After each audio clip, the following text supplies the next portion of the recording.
नमस्कार, म चाइनिज गौतम। तपाईँ सुनिरहनु भएको छ सामुदायिक रेडियो एफएम कोहलपुर 101.5 मेगाहर्जबाट र अनलाइनमा www.koholpurfm.org.np बाट पनि हामीलाई सुन्न सक्नुहुनेछ र हाम्रो पात्रबाट पनि हामीलाई सुन्न सक्नुहुनेछ। हामी कार्यक्रम युवा बहसमा छौँ र युवा बहस कार्यक्रम आज पहिलो दिन रहेको छ। हामी हप्ताको एक दिन तपाईहरूसँग युवा बहस कार्यक्रम लिएर आउने गर्दछौँ 5 बजेबाट 6 बजेसम्म र हामीसँग हुनुहुन्छ युवा कोहलपुर नगर स्तरीय युवा क्लबका कानुनी सल्लाहकार र कोहलपुर जुनिस जेसिसका महासचिव पनि हुनुहुन्छ। उहाँलाई हामी कार्यक्रममा स्वागत गर्दछौँ। नन्दराम बस्नेतज्यूलाई स्वागत छ कार्यक्रममा। नन्दराम बस्नेतज्यू हजुर धन्यवाद। सर्वप्रथम त म कोहलपुर एफएम र तपाईको कोहलपुर एफएमका सम्पूर्ण परिवारप्रति हार्दिक आभार सहित विशेष कृतज्ञता प्रकट गर्दछु।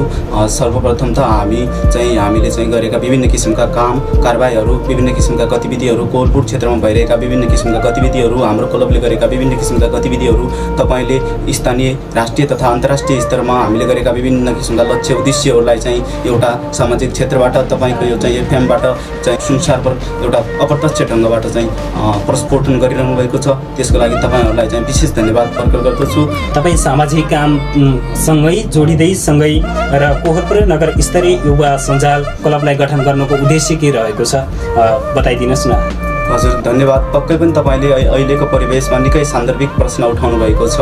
अहिलेको राज्यको दक्ष जनशक्ति सबै युवाहरू चाहिँ वैदेशिक राष्ट्रहरूमा गएर आफूले चाहिँ आर्थिक उत्पादन गरिरहँदा हामी चाहिँ स्वदेशमै बसेर किन क्लब गठन गरिरह्यो भनेर तपाईले जुन प्रश्न हामीलाई गरिरहनु भएको छ, यो क्लब गठन गर्नुको मुख्य उद्देश्य के हो भनेर हामीलाई चाहिँ यो प्रश्न तपाईले गरिरहनु भएको छ। पक्कै पनि कुनै पनि सङ्गठन, कुनै पनि नीति नियम बनाउँदै गर्दा जुनसुकै विषयवस्तुमा रहँदा चाहिँ आफ्नो लक्ष्य उद्देश्य चाहिँ एउटा निर्धारण भएको हुन्छ। हामी त्यसै लक्ष्य उद्देश्यमा अन्तर्निहित रहेर हामीले चाहिँ अगाडि बढिरहेका छौँ। हाम्रो क्लब गठन गर्नुको मुख्य उद्देश्य भनेको कोहलपुर क्षेत्रभित्र रहेका विभिन्न किसिमका विकृति विसङ्गतिहरूलाई नियन्त्रण गर्न, अहिलेको राष्ट्रमा चाहिँ वर्तमान परिवेशमा सम्पूर्ण युवाहरू वैदेशिक राष्ट्रमा जाँदै गर्दा राज्यप्रति चाहिँ आफ्नोपना नभएको र राज्यलाई चाहिँ छोड्दै आफ्नो राष्ट्रलाई छोड्दै र वैदेशिक राष्ट्रहरूमा गइरहेको अवस्था र त्यो अवस्थालाई चाहिँ एउटा युवाहरूलाई चाहिँ हामीले चाहिँ विशेष गरी चाहिँ राष्ट्रप्रति माया ममता र स्नेह जगाउनको लागि र हामीले चाहिँ कोहलपुर क्षेत्रभित्र रहेका विभिन्न किसिमका विकृति विसङ्गतिहरूलाई नियन्त्रण गर्न, ती विकृति विसङ्गतिहरू विरुद्ध चाहिँ हामीले चाहिँ समस्याहरूलाई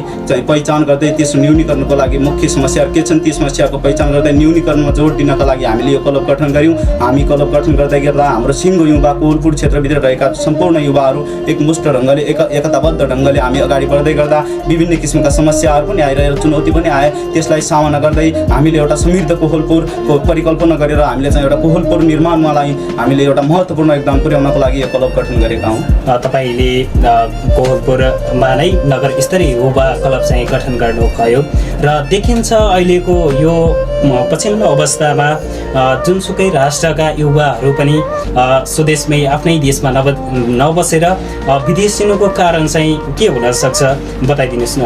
हजुर सर्वप्रथम त आफ्नो राष्ट्रका युवाहरू चाहिँ जुनसुकै राष्ट्रलाई पनि अलिकति यो चाहिँ अमान्य कुरा हो। आफ्नो राष्ट्रका युवाहरू चाहिँ वैदेशिक राष्ट्रहरूमा गएर आफूसँग भएको सिपहरू खर्चिराख्नु भएको छ। त्यस्तो हुँदै गर्दा हामी पनि एउटा राष्ट्रको उत्तराधिकारी हो होइन। हामीलाई राज्यले शिक्षा क्षेत्रमा चाहिँ विभिन्न किसिमका शिक्षा, स्वास्थ्य, सञ्चार क्षेत्रमा चाहिँ निःशुल्क विभिन्न किसिमका कार्यक्रमहरू प्रदान गर्दै गर्दा हामीले चाहिँ अध्ययन गर्दै गर्दा +2 सम्मको लेभल बाल्यकाल चाहिँ आफ्नै राष्ट्रमा आफ्नै स्वदेशमा बिताएर हामी वैदेशिक राष्ट्रमा जाँदै गर्दा आफू चाहिँ जुन अब आफूले राष्ट्रलाई केही दिनुपर्ने हामीले जुन चाहिँ फुल फुल्छ त्यो फुललाई सानो हुन्छ त्यसलाई मलजल गरेर ठुलो बनाउँछौँ। त्यो फुलबाट जब हामी परिणाम चाहिँ आफ्नो राष्ट्रमा चाहिँ आफूलाई केही फाइदा हुने परिणाम लिन खोज्छौँ तब त्यो फुल मर्यो भने चाहिँ हामीले कस्तो किसिमको पश्चातापको बोध हुन्छ हामीलाई। त्यस्तै गर्दा अहिले हाम्रो राज्यले चाहिँ विभिन्न किसिमका शिक्षा नीति तथा विभिन्न किसिमका कार्यक्रमहरू निःशुल्क दिन्छ। हामीले अध्यापन गर्छौँ तर विडम्बना के छ भने त्यो अध्यापन पश्चात हामी चाहिँ आफ्नो सिप चाहिँ वैदेशिक राष्ट्रमा लगेर लगानी गरिरहेका छौँ। त्यो युवा जनशक्ति बाहिर गयो भने राज्यलाई पनि अलिकति पिरमर्का पर्छ र युवा शक्ति बाहिर जानुको मुख्य कारण भनेको राज्यले चाहिँ एउटा नीति तथा निर्माणका कार्यक्रमहरू नल्याउनु, राज्यले चाहिँ युवा लक्षित कार्यक्रमहरू नल्याउनु र राज्यले चाहिँ लिएका युवा लक्षित कार्यक्रमहरूलाई पनि पारदर्शी ढङ्गबाट कार्यान्वयन नगर्नु। युवालाई नेपालमै आफ्नै देशमा स्वदेशमै बस्नका लागि के भूमिका खेल्नुपर्छ होला भनिदिनुहोस् न। सर्वप्रथम त राज्यले युवाहरूलाई चाहिँ विशेष गरी नेपालमै आफ्नै स्वदेशमा राख्नको लागि आफ्नै युवाहरूसँग भएको चाहिँ ती सिप ज्ञानलाई चाहिँ आफ्नै स्वदेशमा राख्नको लागि राज्यले चाहिँ विभिन्न किसिमका नीति निर्माण युवा लक्षित नीति निर्माण कार्यक्रम गर्नुपर्छ र पछिल्लो समयमा विगत केही वर्ष अगाडि भन्दा विक्रम 2072 सालमा राष्ट्रिय युवा परिषद गठन गरेर राज्यले त्यसप्रति केही सकारात्मक कुराहरू नीति तथा निर्माण त कार्यान्वयन गरेको छ। पक्कै पनि राज्यले चाहिँ नीति निर्माण कार्यान्वयन गरेन त म भन्दिनँ, तर नीति निर्माण चाहिँ ल्यायो, एउटा कागजको खोस्टामा ल्यायो, त्यसलाई कार्यान्वयनमा पारदर्शिता भएन कि राज्यले कस्तो किसिमको नीति ल्यायो भन्ने नीति ल्यायो, हामीले चाहिँ त्यो नीतिलाई कार्यान्वयन गर्ने पक्षमा कार्यान्वयन त भयो, तर कस्तो हो भने हाम्रो सिपमूलक नीति तथा कार्यक्रम भएन कि। नीति तथा कार्यक्रम ल्याउँदै गर्दा जस्तै तपाईँको 2075 साल फागुन 1 गते कस्तो किसिमको कार्यक्रम आयो भने प्रधानमन्त्री स्वरोजगार कार्यक्रम, तत्कालीन प्रधानमन्त्री केपी शर्मा ओलीले त्यो कार्यक्रमको सुरुवात गर्नुभयो। त्यो निकै राम्रो कार्यक्रम थियो, तर त्यो कार्यक्रम कस्तो भइदियो भन्नुहुन्छ भने एउटा स्वरोजगार कार्यक्रम हो। त्यो स्वरोजगार कार्यक्रम 1 महिनालाई मात्र स्वरोजगार बनाउने कार्यक्रम भइदिएको, किनभने हामीले चाहिँ पहाडतिर चाहिँ अहिलेको स्थानीय तहमा चाहिँ अहिले स्थानीय तहले त्यो कार्यान्वयन गर्छ नि त। प्रत्यक्ष प्रधानमन्त्री स्वरोजगार कार्यक्रम त स्थानीय तहमा आतात भएर आउँछ, स्थानीय तहमा आयो, त्यो बजेट चाहिँ स्थानीय तहले पारदर्शी ढङ्गबाट कार्यान्वयन गर्दैन। के भयो भन्नुहुन्छ भने स्थानीय तहमा आएको त्यो बजेट स्थानीय तहले आफ्नो सडक निर्माण ती नालीहरू खन्नमा लगायो, त्यही रकमबाट त्यही बजेटबाट आएको पैसा यदि कुनै सिपमूलक कार्यक्रम अथवा सिलाइ कठाइ हुन्छ कि अथवा अन्य कुनै मुढा भन्ने कार्यक्रम चाहिँ सिपमूलक कार्यक्रम 1-2 महिना सञ्चालन गरिदिएको भए ती युवाहरूले चाहिँ सिपमूलक कार्यक्रम ल्याउँथे, ती युवाहरू चाहिँ आफ्नो आय आर्जन बढाउँथे र राज्यको अर्थतन्त्र पनि वृद्धिदर हुन्थ्यो। राज्य 1 महिना मात्र स्वरोजगार नभएर युवा रहेको जनशक्ति गर्दै गर्दा युवा हाम्रो राज्यले चाहिँ त्यति मात्रै काम गरेको छ या त त्यही नालीहरू बनाउने मात्रै काम गरेको छ राज्यले भन्ने कुरा जोड्दै गर्दा अरू कुनै सिपमूलक तालिमहरू राज्यले कुनै दिएको जस्तो तपाईँलाई लाग्दैन नन्दरामजी? पक्कै पनि यो ठिक विषयवस्तु हो, तपाईँले ठिक विषयवस्तुको उत्थान गर्नुभएको छ। राज्यले दिएको छ, राज्यले नदिएको होइन भन्ने होइन, तर राज्यले के दियो सीमित मात्रामा दियो। त्यसरी चाहिँ कुराकानी गर्दै गर्दा राज्यले चाहिँ दोष तपाईँ राज्यलाई दोष दिइरहनु भएको हो या त राज्यले चाहिँ अरू कुनै कार्यक्रम पनि ल्याइदिएको भए हुन्थ्यो भन्ने जस्तो तपाईँले सोचिरहनु भएको छ? पक्कै पनि मैले राज्यलाई मात्र दोष दिएको होइन, राज्यले अन्य कुनै पनि कार्यक्रम लियो भने, युवा लक्षित कार्यक्रम लियो भने चाहिँ युवाहरूले चाहिँ अझै सफल ढङ्गले, युवा भनेको भोलि देशको राज्य निर्माता हो कि, युवा भनेको जोस जाँगर र एउटा प्रतीक हो, युवा चाहिँ जोस जाँगर र उत्साहको प्रतीक हो। त्यही जोस जाँगर र उत्साहको प्रतीकले एउटा युवाले चाहिँ राज्य परिवर्तन गर्न सक्छ, भोलि चाहिँ समृद्ध राष्ट्र निर्माण गर्ने भनेको युवा नै हो। त्यसैले अहिले नै वर्तमान अवस्थामा हामीले राज्यमा चाहिँ युवा लक्षित कार्यक्रम ल्याएनौँ भने भोलिको चाहिँ त्यो विगत गइरहँदाखेरि हामी चाहिँ बुढेसकालमा हुँदाखेरि चाहिँ हामी चाहिँ एउटा जीवनको अन्तिम अवस्थामा पुग्दाखेरि कोहलपुर नगर स्तरीय युवा क्लब सञ्जाल तपाईँहरूले गठन गर्नुभयो। यो सञ्जालमा लाग्दै गर्दा र तपाईँ आगामी त्यहाँभन्दा पहिला कुनै सामाजिक काममा सामाजिक चाहिँ सञ्जालहरू गठन गरेर त्यहाँ कुनै ठाउँमा आबद्ध हुनुहुन्थ्यो या हुनुहुन्थेन? पक्कै पनि म चाहिँ तपाईँले मेरो एउटा अनुभव सेयर गर्न चाहे यतिखेर, तपाईँ सम्पूर्ण दर्शक श्रोताहरूलाई पनि काम लाग्न सक्छ यो अनुभव होइन, उहाँहरूले पनि यो अनुभवबाट केही सिक्न सक्नुहुन्छ। पक्कै पनि म कक्षा 4 मा पढ्दै गर्दा एउटा बाल क्लबमा गठन भएको मान्छे, एउटा सल्यानको बनगाड जस्तो एउटा पश्चिम सल्यानको बनगाडको एकदम सल्यान जिल्लाको नै पिछडिएको क्षेत्र बनगाडको पिण्डी नगरपालिकामा मेरो जन्म भएको हो, जसमध्ये पनि बनगाडको पिण्डीकै सबभन्दा विकट ठाउँ बामेमा मेरो जन्म भएको हो। र बामेको श्री आधारभूत विद्यालयमा मैले 5 क्लास पढ्दै गर्दा म त्यतिखेर नै बाल क्लबमा आबद्ध भएर एउटा सामाजिक क्षेत्रमा चाहिँ एउटा परिवर्तन ल्याउनुपर्छ समाजमा। हामी त्यतिखेर त बालबालिका नै थियौँ, हामी बालबालिकाले पनि केही किसिमको ज्ञान, बालबालिकाको हक अधिकारको उत्थान गर्नुपर्छ, बालबालिकालाई चाहिँ संविधानमा चाहिँ एउटा व्यवस्था भइसके पश्चात त्यो संविधानको कार्यान्वयन गर्नुपर्छ, चाहे सरकारी पक्षले होस् चाहे आफ्नो परिवारले होस्, त्यो चाहिँ सबैले कार्यान्वयन गरेर अगाडि बढ्नुपर्छ भन्ने मुख्य लक्ष्य लिएर म चाहिँ बालबालिकाका ती हक अधिकारको उत्थान गर्नको लागि पहिलेदेखि नै कक्षा 5 मा हुँदै समथिङ 12-13 वर्षको उमेरमा नै म चाहिँ विभिन्न सङ्घ संस्थाहरू, सामाजिक संस्थाहरूमा आबद्ध भएको थिएँ। युवा सञ्जाल गठन गर्दा र तपाईहरू आफ्नो गतिविधिलाई अगाडि बढाउँदै गर्दा त्यो सङ्घर्षको बाटोमा हिँड्दै गर्दा तपाईहरूले स्थानीय तहबाट या राज्यबाट कतिको सहयोग पाउनु भएको छ नि? यो विषय चाहिँ अहिलेको नेपाल सरकारको 77वटा जिल्लामा, नेपालका 77वटा जिल्लामा चाहिँ विशेष रहने गरी एउटा चाहिँ सिक्ने एउटा जुन प्रश्न तपाईँले सोध्नु भएको छ, विशेष गरी मैले यो संहिताभन्दा पहिले चाहिँ स्थानीय सरकार थिएन त्यतिखेर, तत्कालीन त्यति बेला हामीलाई रेड क्रस अन्य सङ्घ संस्थाहरूले चाहिँ सिकाउनुहुन्थ्यो, अन्य संस्थाहरूले, अन्य आइएनजिओ तथा एनजिओहरूले हामीलाई चाहिँ एउटा विशेष ज्ञान प्रदान गर्नुहुन्थ्यो र त्योबाट सहयोग हुन्थ्यो। र पछिल्लो चरणमा 2074 यता स्थानीय सरकार आइसकेपछि स्थानीय सरकार 2074 आइसकेपछि राष्ट्र चाहिँ एउटा मुलुकी लोकतान्त्रिक गणतन्त्रात्मक सङ्घीय संरचनामा गइसके पश्चात हामीलाई चाहिँ एउटा राष्ट्रबाट चाहिँ स्थानीय तहले विभिन्न किसिमका कामहरू, विभिन्न किसिमका बजेटहरू निर्धारण गर्यो। हामीले कार्यक्रम बनायौँ, हामीले नीति निर्माण गर्यौँ र स्थानीय तहले चाहिँ हामीलाई त्यसमा उपयुक्त बजेट निर्धारण गर्यो र हामीले त्यसै बजेटको कार्यान्वयन गरेर हामीले चाहिँ विभिन्न क्षेत्रमा कार्यक्रमहरू सञ्चालन गर्यौँ र त्यसले चाहिँ विभिन्न क्षेत्रमा जनचेतनामूलकहरू कार्यक्रमहरू सञ्चालन गर्दै गर्दा अहिले चाहिँ विशेष गरी हाम्रो समाज चाहिँ परिवर्तन भइरहेको छ। पक्कै पनि हामी एक्लै चाहिँ गएको भए अहिलेको समयमा यस्तो किसिमको परिवर्तन आउने थिएन। चाहिँ तपाईँ अहिले नै हेर्नु, विगत 3-4 वर्ष अगाडिको कोहलपुर र अहिलेको कोहलपुरका युवाहरूमा केही परिवर्तन हेर्नुहोस्, धेरै किसिमको आकाश पातलको परिवर्तन देख्नुहुन्छ। पक्कै पनि यति भन्दै गर्दा 100% परिवर्तन त भएको छैन, भएको छ म भन्दिनँ, तर अहिलेको अवस्थामा हामीले चाहिँ 80% चाहिँ कोहलपुर क्षेत्रमा भएका विभिन्न किसिमका गतिविधिहरू हामीले नियन्त्रण गर्यौँ। यो नियन्त्रण गर्नमा मुख्य हात चाहिँ कोहलपुर नगरपालिकाको छ। कोहलपुर नगरपालिकाले चाहिँ तपाईँहरूलाई एकदम धेरै सपोर्ट साथ दिइरहेको छ समाज परिवर्तन गर्नका लागि। तपाईँको अहिलेको पछिल्लो अवस्थामा स्थानीय तहले पनि तपाईँहरूलाई सहयोग गरिरहनु भएको छ र कतिको देख्नुहुन्छ सम्भावना कोहलपुरलाई चाहिँ हाम्रो व्यवस्थित बनाउनका लागि तपाईँहरूको युवाहरूको त्यो भूमिका युवाहरूले गर्न सक्ने छन्, या यदि त युवाहरूले त्यो समाज परिवर्तन गर्न यो कोहलपुरलाई चाहिँ परिवर्तन गर्नका लागि उहाँहरूको सम्भावना कतिको छ त? उहाँहरूले गर्न सक्नुहुन्छ या त सक्नु हुँदैन? रहेको छ। यो प्रश्नको लागि म तपाईँलाई विशेष धन्यवाद प्रकट गर्दछु। अहिलेको युवाले कोहलपुरमा केही परिवर्तन गर्न सक्छ कि सक्दैन भन्ने जुन प्रश्न छ, अहिलेको परिवेशमा युवाले नै हो परिवर्तन गर्ने। जुन हामीले चाहिँ युवाहरूले अहिले चाहिँ स्थानीय तहले जुन युवा लक्षित कार्यक्रम लिएको छ, योबाट चाहिँ युवाहरूले आफ्ना सशक्त आवाजलाई एउटा बुलन्द गरेर हामी चाहिँ अगाडि बढिरहेका छौँ। यो क्षेत्रबाट कोहलपुरमा चाहिँ विशेष गरी लागु पदार्थ, हामी जस्तै 18-19 वर्षको एउटा +2 ब्याचलर लेभलका विद्यार्थीहरू विभिन्न किसिमका लागु पदार्थहरूमा फसिरहेको, विभिन्न किसिमका दुर्व्यसनीहरूमा फसिरहेको अवस्था छ।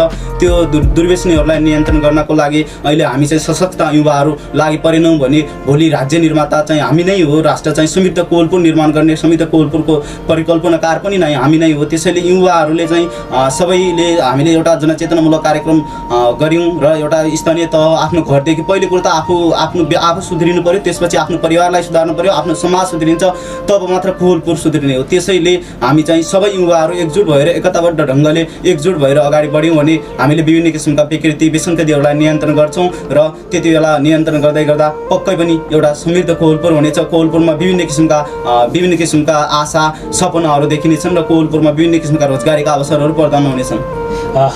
कोहलपुरमा चाहिँ तपाईँहरूको योगदान देखिएको छ, तपाईँहरूले परिवर्तनका लागि सहजता छ, तपाईँहरूलाई स्थानीय तहले पनि साथ सपोर्ट दिएको छ र परिवर्तन गर्दै हुनुहुन्छ, त्यो लागिरहनु भएको छ। सामाजिक काममा समाज परिवर्तन गर्छु भन्दै गर्दा तपाईँहरूले कुन कामहरू गर्नुभयो? अहिले समाज परिवर्तनका लागि तपाईँ हिँडिरहनु भएको छ, दौडिरहनु भएको छ, समाज परिवर्तन गर्छु, सामाजिक काम गर्छु भनेर दौडिरहँदै यी गर्दा अहिलेसम्म तपाईँहरूले कुन भूमिका खेलेर कुन कामहरू कार्यहरू गर्नुभएको छ नि?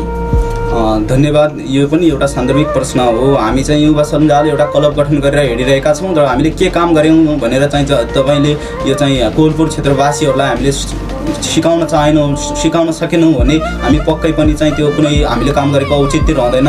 त्यसैले हामीले विभिन्न किसिमका कामहरू गरेका छौँ, जस्तै हामीले सेनिटरी प्याड वितरण गऱ्यौँ र विभिन्न किसिमका अन्धविश्वास र ती कुरीतिहरूलाई चाहिँ तोड्नको लागि हामीले सडक नाटकहरू गऱ्यौँ। हामीले बालकोषको स्थापना गऱ्यौँ र बालबालिकाको अधिकार उत्थान गर्नको लागि हामीले बालकोषको स्थापना गऱ्यौँ र कोहलपुर नगरपालिकाभित्र रहेका 15वटा वडा मध्ये हामीले अहिले चाहिँ 9वटा वडाहरूलाई चाहिँ बाल विवाह मुक्त वडा घोषणा गरेका छौँ र आगामी दिनमा अझै 15वटा वडामा चाहिँ बाल क्लब गठन गरेर हामीले चाहिँ बाल क्लब गठन गरेर बालबालिकाको अधिकार उत्थान गर्ने र बाल विवाह जस्ता विभिन्न किसिमका समस्याहरूलाई न्यूनीकरण गर्ने जस्ता विभिन्न किसिमका गतिविधिहरू गरिरहेका छौँ। त्यसैले वडा स्तरको बाल भेला सम्मेलन गऱ्यौँ र विद्यालय स्तरमा, पालिका स्तरमा, समुदाय स्तरमा कसरी नाटक तथा सडक नाटक, रङ्गमञ्च स्तरीय नाटक 30वटा वडा तथा विद्यालय वृक्षारोपण कार्यक्रम जस्तै विभिन्न कार्यक्रमहरू गऱ्यौँ र अहिलेको युवा सञ्जाल हामीले गठन गर्दै गर्दा हामीले अहिले चाहिँ भर्खरै हो 6-7 महिना भयो हामी 9जना युवाहरू कोहलपुर क्षेत्रका 9जना युवाहरू मिलेर हामीले चाहिँ एउटा युवा सञ्जाल गठन गऱ्यौँ। युवा सञ्जाल गठन गर्दै गर्दा हामीले फर्स्ट टाइम हामीले युवा सञ्जाल गठन तपाईँले यो 9 जना भन्दै गर्दा नन्दरामजी कोहलपुरमा 9 जना मात्रै युवा हुन् या त युवाहरू तपाईँहरूले सम्पूर्ण युवाहरूलाई जोड्नु भएन गठन गर्दाखेरि? किन 9 जना युवाहरू मात्रै सङ्गठन भएर तपाईँहरू 9 जना युवाहरूले मात्रै सल्लाह गरेर सहकार्य गरेर यो युवा सञ्जाल चाहिँ गठन गर्नुभयो नि? पक्कै पनि अहिले चाहिँ जुन छ हामीले चाहिँ 9 जना युवाहरू सुरुमा चाहिँ हामीले एउटा परिवर्तनकारी भूमिका निर्वाह गर्नुपर्छ, समाजमा युवा लक्षित कार्यक्रम ल्याउनुपर्छ, स्थानीय सरकारलाई चाहिँ ढोका कचकच्याउनुपर्छ भन्ने मुख्य लक्ष्यले हामी 9 जना युवाहरू चाहिँ विभिन्न क्षेत्र विभिन्न ढङ्गबाट 9 जना युवाहरू चाहिँ संस्थापक कार्य समितिमा छ। त्यसमा गठन गर्दै गर्दा त्यो त 1-2 दिन अगाडि गठन गर्दै गर्दा 9 जना युवाहरू मिलेर हामीले गठन गरेका थियौँ भने अहिले पछिल्लो चरणमा पछिल्लो कोहलपुर नगर स्तरीय युवा सञ्जालको पछिल्लो चरणको डाटा हेर्नुभयो भने 9 जना मात्र नभएर कोहलपुर नगरपालिका वडा नम्बर 15 भित्रका समथिङ 250-300 युवाहरूले हाम्रो सदस्यता कोहलपुर नगर स्तरीय युवा सञ्जालको सदस्यता ग्रहण गर्नुभएको छ। त्यसैले सम्पूर्ण युवाहरूलाई हामीले एकताबद्ध ढङ्गले चाहिँ कोहलपुरका 15वटा वडाका विभिन्न समावेशी ढङ्गले विभिन्न क्षेत्र विभिन्न चाहिँ समावेशी ढङ्गले हामीले अगाडि बढिरहेका छौँ। तपाईँ सामाजिक काममा लागिरहनु भएको छ र सामाजिक काममा लाग्दै गर्दा अहिलेको यो पछिल्लो अवस्थामा देखिने गरिन्छ नि, हामी सामाजिक काममा लाग्दै गर्दा सामाजिक काम गर्दै गर्दा चुनौतीहरू देखिन्छन्, समस्याहरू देखिन्छन्, गर्नलाई कठिनाइ हुन्छ भन्ने जस्ता देखिन्छन्। कतिपय युवाहरू आफूले चाहिँ सामाजिक काममा नलागेर आफ्नो समयलाई एकातिर मोडेर उहाँहरू चाहिँ लागु पदार्थमा फस्निएको पनि देखिन्छ। त्यस्तो युवाहरूलाई तपाईँ के भन्न चाहनुहुन्छ? पक्कै पनि अहिलेको वर्तमान अवस्थामा युवाहरू चाहिँ लागु पदार्थमा फँसेको कुरा गर्नुभयो। जुन र तपाईँहरूले जुन सामाजिक क्षेत्रमा कार्य गर्दै गर्दा तपाईँहरू कार्य गर्दै गर्दा अगाडि बढ्दै गर्दा कस्ता किसिमका विभिन्न किसिमका समस्या र चुनौतीहरू देखा पर्छन्, कसरी अगाडि बढिराख्नु भएको छ, ती समस्या चुनौतीहरू के देखा परे, त्यसको कसरी समाधान गर्नुभएको छ भनेर जुन प्रश्न तपाईँले गर्नुभएको छ। हामी सामाजिक क्षेत्रमा अगाडि बढ्दै गर्दा हामी चाहिँ फिल्डमा जब पहिले यहाँ भन्नुभन्दा पनि हामीले व्यवहारमा कार्यान्वयन गरेर अगाडि बढ्दै गर्दा फिल्डमा गइसकेपछि विभिन्न किसिमका चुनौतीहरू आइपुग्ने रहेछन्। पक्कै पनि कुनै पनि कार्य गर्दै गर्दा चुनौती आउँछन्। चुनौती आइपर्दा ती चुनौतीहरूलाई कसरी समस्याको समाधान गर्न सक्ने, कस्ता किसिमका नीतिहरू अवलम्बन गर्नुपर्छ भन्ने कुरा मुख्य ठुलो कुरा त्यो रहेछ कि हामीले चाहिँ फिल्डमा जाँदै गर्दा हामी चाहिँ जुन मैदानमा जाँदै गर्दा हामीले चाहिँ एउटा विभिन्न किसिमका हामीलाई चाहिँ समस्याहरू देखा परे, हामीलाई विभिन्न किसिमका समस्याहरू देखा पर्दै गर्दा हामीले ती समस्याहरूलाई चाहिँ एउटा विभिन्न क्षेत्रमा चाहिँ जनचेतनामूलक कार्यक्रमको ढङ्गबाट चाहिँ हामीले अगाडि बढायौँ। विशेष गरी हाम्रो मुख्य समस्या भनेको एउटा अन्धविश्वास रहेछ होइन। अन्धविश्वास, एउटा आर्थिक समस्या पनि देखा पर्यो, गरिबी, विभिन्न किसिमका त्यस्तै समस्याहरू हामीसँग देखा परे। एउटा सर्वप्रथम सबैभन्दा बढी अशिक्षाको कारणले हामी चाहिँ एउटा क्लब गठन गर्दै गर्दा जुन प्रश्न तपाईँले अगाडि पनि जोड्नु भएको थियो, तपाईँ 9 जना मात्र किन हुनुभयो भन्दाखेरि जुन पहिले कुरा हामीले त्यो चाहिँ जनचेतनामूलक कार्यक्रम कुनै पनि थिएन। 9 जना अगाडि बढ्दै गर्दा त्यहाँ चाहिँ हामी गयौँ। पहिले त सबैलाई हामी यो क्लब गठन गर्दैछौँ भनेर एउटा सूचना दिएका थियौँ। त्यो सूचना दिँदै गर्दा उहाँको घर परिवारले एउटा के दुनियाँका छोराछोरी चाहिँ बाहिर गएर आर्थिक आर्जन गरिसकेका छन्, तिमीहरू जस्तै 19-20 वर्षको युवाले कतिको पैसा कमाइसके तर के गाउँमा चाहिँ क्लब भनेर हिँडिरहेका छौ, के भनेर चाहिँ दुनियाँसँग हिँडिरहेका छौ भनेर चाहिँ त्यस्तो किसिमको नबुझेर हामीले नै समाजलाई माया गर्नुपर्छ भन्ने कुरा नबुझेर राज्यलाई माया गर्नुपर्छ, राज्यप्रति अपनत्वको भावना गर्नुपर्छ भनेर चाहिँ नबुझेर चाहिँ एउटा त्यस्तो किसिमको अशिक्षाको कारणले चाहिँ उहाँहरूले चाहिँ जान दिनु भएन। अझ अर्को कुरा, तपाईँले महिलालाई त जुन फिल्डमा जानुपर्ने वातावरणै थिएन कि, फिल्डमा लग्ने वातावरणै थिएन। लेडिजलाई त विभिन्न किसिमका प्रब्लमहरू हुने, विभिन्न किसिमका चाहिँ यस्तो हुन्छ चाहिँ अहिले राष्ट्रमा चाहिँ विभिन्न किसिमका हत्या हिंसा बलात्कार जस्ता विभिन्न किसिमका चाहिँ घटनाहरू घटिरहेका छन्। त्यसैले उहाँहरूले चाहिँ अहिले राज्यमा शान्ति सुरक्षा छैन त्यति भनेर हामीलाई चाहिँ आफ्नो छोरी बहिनीहरूलाई चाहिँ कार्यक्रम गर्दै गर्दा ल है आमा हामी यहाँ जाँदैछौँ भन्दै गर्दा उहाँहरूले नपठाउनु पर्ने एउटा हामीले मुख्य समस्या त्यो खेप्यौँ। महिलालाई चाहिँ समन्वय गर्नै सकिएन। तर पछिल्लो चरणमा बिस्तारै हामी चाहिँ 2-4 वर्ष अगाडि भन्दा अहिलेको 1-2 वर्षमा चाहिँ हामीले धेरै परिवर्तन ल्यायौँ। कोहलपुरमा धेरै परिवर्तनहरू ल्याउँदै गर्दा उहाँहरूले चाहिँ अहिलेको अवस्थामा चाहिँ ल आमा हामी यो कार्यक्रम गर्दैछौँ, नानी अथवा भाइहरूलाई पठाइदिनुहोस् है भन्दा ल बाबु पठाइदिन्छु भन्ने अहिले चाहिँ एउटा मुख्य कुरा चाहिँ त्यस्तो किसिमको चाहिँ परिवर्तन आएको छ। ती समस्याहरूलाई हामी अगाडि बढाउँदै ती समस्याको चुनौतीहरूलाई खेप्दै हामी त्यसको समाधान गरेर अहिले चाहिँ त्यस्तो अवस्था छैन। तपाईँ कोहलपुर नगर स्तरीय युवा क्लबमा जोडिँदै गर्दा र त्यो युवा क्लबका सम्पूर्ण जोडिनु भएका व्यक्तिहरू र तपाईँहरू सम्पूर्ण भ्रमणमा पनि जानुभयो भन्ने कुरा सुनिँदै थियो। कुन कुन ठाउँमा तपाईँले भ्रमण गर्नुभयो नि?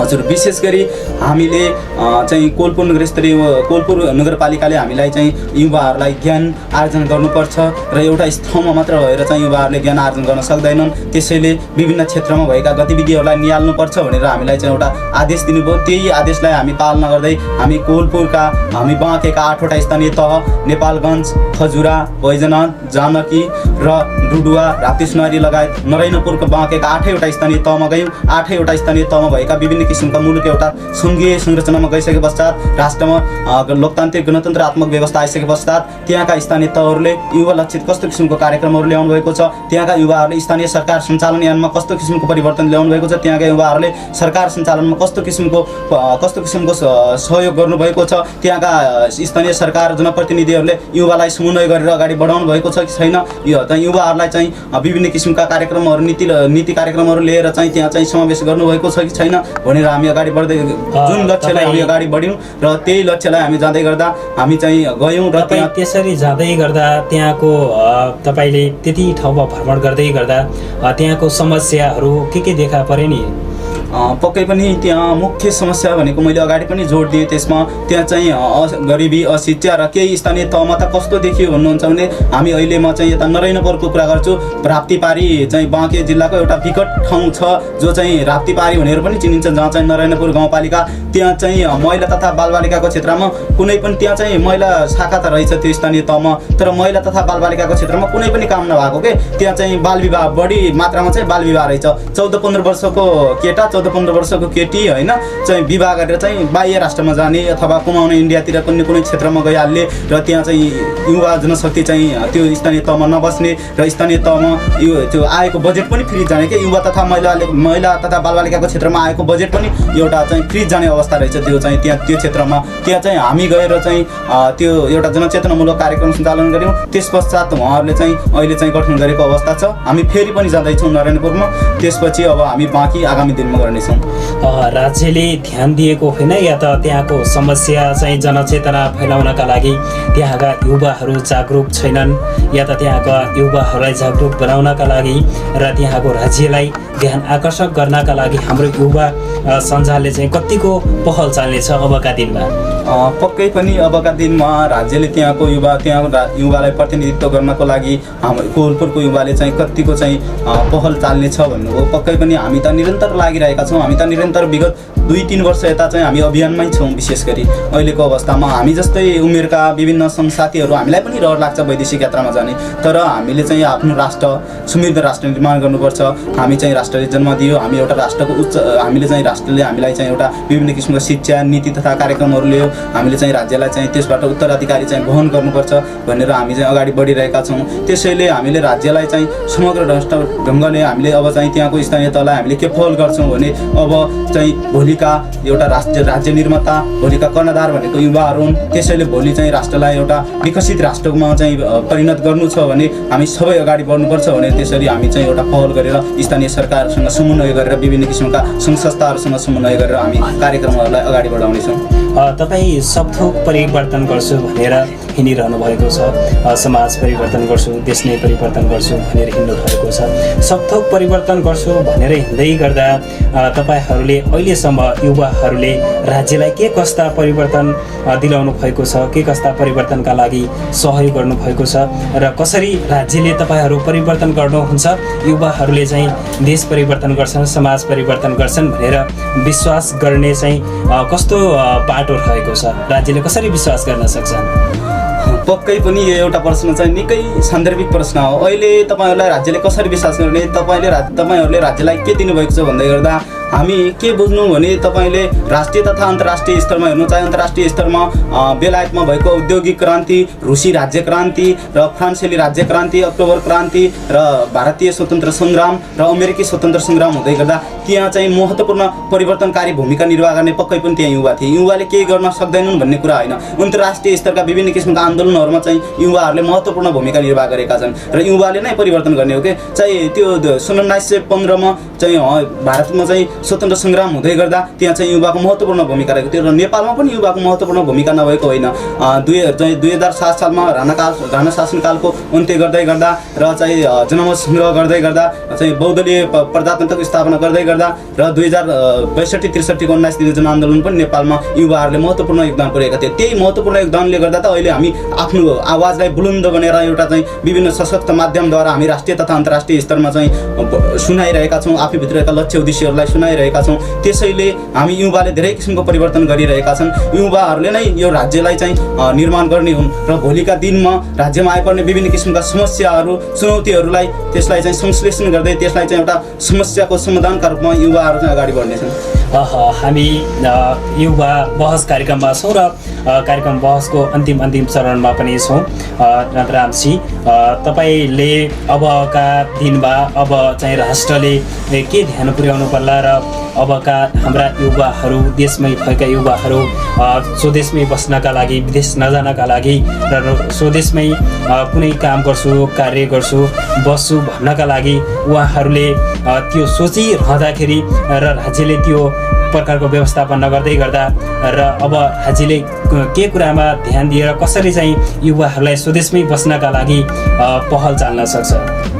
के गरिदिएको भए युवाहरू स्वदेशमै बस्दै होला? राज्यले कुनै पनि कुरालाई अगाडि बढाउँदै गर्दा अहिले जुन युवा लक्षित अनुदान कार्यक्रमहरू जस्तै सिपमूलक कार्यक्रमहरू ल्याउने र राज्यमा भएका ती युवाहरूलाई चाहिँ राज्यको चाहिँ मुलुक एउटा 77वटा जिल्लामा रहेका 753वटा स्थानीय तहमा युवाहरूको लागि चाहिँ त्यहाँ चाहिँ युवा अहिले चाहिँ राष्ट्रिय स्तरमा चाहिँ राष्ट्रिय युवा परिषद मात्र छ। अब त्यसलाई चाहिँ त्यसका शाखाहरू विस्तार गर्दै प्रदेश र स्थानीय तहका विभिन्न केन्द्रहरूमा लिएर चाहिँ त्यसलाई समन्वय गर्ने र स्थानीय पालिकाबाट पनि युवाहरूको लागि विभिन्न किसिमको बजेटको व्यवस्थापन गर्ने र युवा लक्षित कार्यक्रमहरू आयो भने मात्र चाहिँ आइदिए चाहिँ अझै पनि युवाहरूलाई चाहिँ स्वदेशमै राख्न सकिन्थ्यो। आफ्नो युवाभित्र रहेका चाहिँ ती सिप ज्ञानलाई चाहिँ राष्ट्रमा नै राखेर राष्ट्रमा नै त्यो सिप खर्चेर चाहिँ समग्र राष्ट्र निर्माण भइदिए चाहिँ अझै हुन्थ्यो भन्ने जस्तो लाग्छ मलाई। हामी कार्यक्रमको अन्तिममा छौँ नन्दरामजी, र आजको कार्यक्रममा आउनु भयो र हामीसँग युवा बहस कार्यक्रममा आफ्नो भनाइहरू राखिदिनु भयो, त्यसका लागि विशेष धन्यवाद दिन चाहन्छु। र मैले सोध्दै गर्दा र मैले सोध्न छुटाएका र तपाईँले भन्नुपर्ने कुराहरू युवासँग जोडिएर केही कुराहरू गर्नु छ भने छोटोमा राखिदिनु हुन छ, तपाईँले राखिदिनु भयो भने युवाहरूले चाहिँ के चाहेका छन् यो तपाईँले छोटोमा राखिदिन सक्नुहुनेछ? पक्कै पनि हामीले राज्य परिवर्तनका कुरा गर्दै गर्दाखेरि युवा बहस अहिले जुन सञ्चालन गर्दै गर्दाखेरि हामी चाहिँ परिवर्तन कसरी गर्न सक्छौँ होइन। तपाईँ जुन एउटा सामाजिक तपाईँ एउटा मिडिया क्षेत्रमा लागिराख्नु भएको छ, तपाईँ मिडिया क्षेत्रबाट चाहिँ अब्बल बन्नुहोस्, एउटा राज्यको अब्बल नागरिक बन्नुहोस्। म जुन क्षेत्रमा लागेको छु त्यो क्षेत्रबाट चाहिँ अब्बल नागरिक बन्छु र हाम्रा राष्ट्रका युवाहरू आफू जुन क्षेत्रमा हुनुहुन्छ उहाँहरूले अब त्यसै क्षेत्रबाट चाहिँ एउटा महत्त्वपूर्ण योगदान पुर्याउनु भयो भने पक्कै पनि भोलि समग्र राष्ट्र चाहिँ निर्माण हुनेछ। त्यसैले कुनै युवाहरू हुनुहुन्छ भने आउनुहोस्, हामीसँग सल्लाह सुझाव सहकार्य गरौँ। त्यसैले चाहिँ समाज परिवर्तन गर्नको लागि कस्ता किसिमका लक्ष्य उद्देश्य नीति ल्याउनुपर्छ, कस्ता किसिमका नीति कार्यक्रम ल्याउनुपर्छ भनेर हामीसँग सल्लाह गरौँ र समग्र एकताबद्ध ढङ्गले जाउँ। भोलि पक्कै पनि राज्य निर्माण हुन्छ भन्दै म पनि बिदा हुन्छु। हस्त नमस्ते। नमस्कार। हामीसँग हुनुहुन्थ्यो नन्दरा बस्नेतजी। हामी कार्यक्रम युवा बहसमा छौँ र हामी आज युवा बहस कार्यक्रम पहिलो दिन रहेको छ र हामी हरेक हप्ताको एक दिन सोमबार बेलुका 5 बजेबाट 6 बजेसम्म हामी युवा बहस कार्यक्रममा आउनेछौँ र कुराकानी गर्नेछौँ युवाहरूसँग। र तपाईँहरूले सुनिरहनु भएको थियो कोहलपुर FM 101.5 मेगाहर्जबाट र अनलाइनमा www.kohalpurfm.org.np बाट पनि हामीले सुनिरहनु भएको थियो र हाम्रो पात्रबाट पनि हामीलाई सुन्नु भएको थियो भने सम्पूर्ण श्रोताहरूलाई विशेष धन्यवाद दिन चाहन्छु। र आजको यस कार्यक्रम युवा बहसबाट छुट्टिने बेला भएको छ र छुट्टिँदै गर्दा सम्पूर्णलाई विशेष धन्यवाद दिँदै म कार्यक्रम सञ्चालक साइनिस गौतम बिदा हुन्छु। नमस्कार।